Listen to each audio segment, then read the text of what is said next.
কলসীয়দের কাছে সাধু পলের ধর্মপত্র, 4 অধ্যায় 2 থেকে 6 পদ। তোমরা প্রার্থনায় নিষ্ঠাবান হয়ে থাকো, সজাগ হয়ে থাকো, ঈশ্বরের প্রতি কৃতজ্ঞতা জানাও।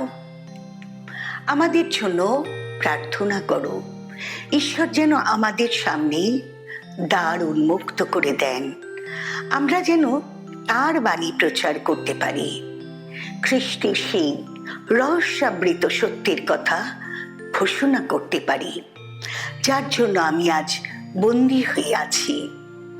প্রার্থনা করো, আমার যেভাবে তা প্রচার করা উচিত আমি যেন সেইভাবেই তা প্রচার করে তার অর্থ স্পষ্ট করে তুলতে পারি।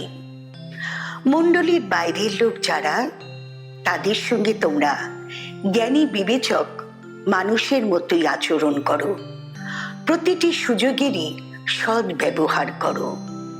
তোমাদের কথাবার্তায় যেন সব সময় সৌজন্য থাকে, সুবুদ্ধির ছোঁয়া থাকে।